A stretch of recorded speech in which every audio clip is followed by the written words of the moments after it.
Here's a girl. This is Sally. She finds a job in her home country, Indonesia. The employment agency asks Sally to give her passport over to them. Within a few days, Sally is notified by the employment agency that she is employed in Hong Kong. She says goodbye to her family in Indonesia and flies from her home country over to Hong Kong. According to the employment ordinance, the maximum legally collectible commission fee by a company is 10% of the employee's salary. In the past, agencies were poorly inspected, with only 3 inspectors for 1,300 employment agencies. Officials would come to inspect, but very briefly. Therefore, employment agencies are able to exploit domestic workers by making them sign exceeding commissions and underpay them routinely and illegally. Although the transparency of companies' illegal acts has improved, some employment agencies shift their target to foreign domestic helpers' training fees. The fees usually consists of training on language and housework, and the payment is legally allowed. However, this is a big problem. There are no specific regulations or limits on how much an agency can charge on training fees.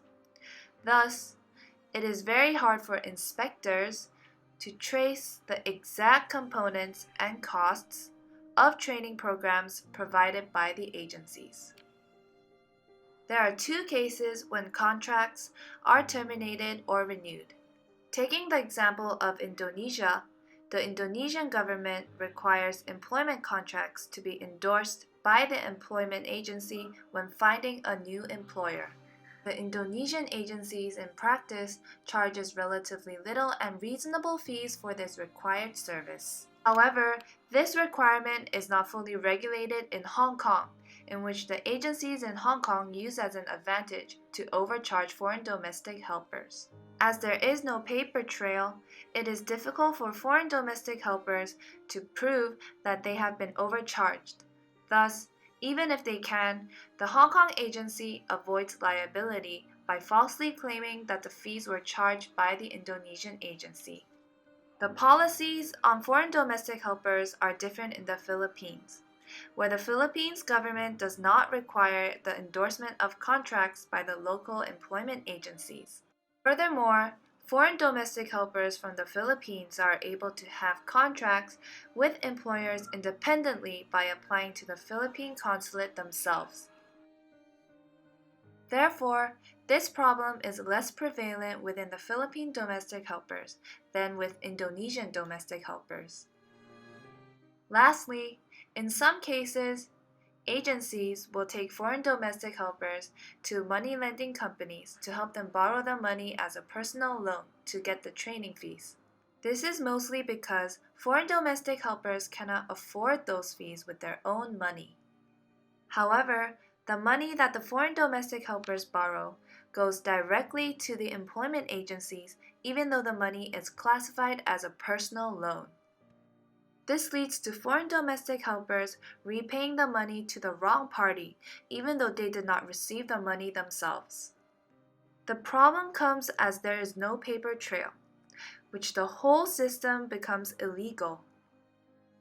Without transaction record of money transfer, the employment agency in Hong Kong can simply argue for impunity, that the money is not received as the money is foreign domestic helpers' personal loan, whereas the money eventually falls into the agency's hand.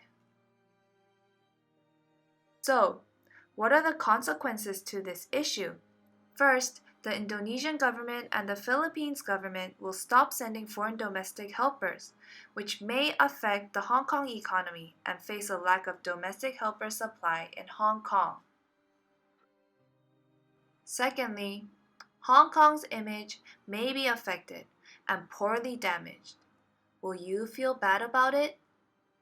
Thus, foreign domestic helpers are actually related to all of us, and you can help them by supporting good agencies and report those who exploit the foreign domestic helpers.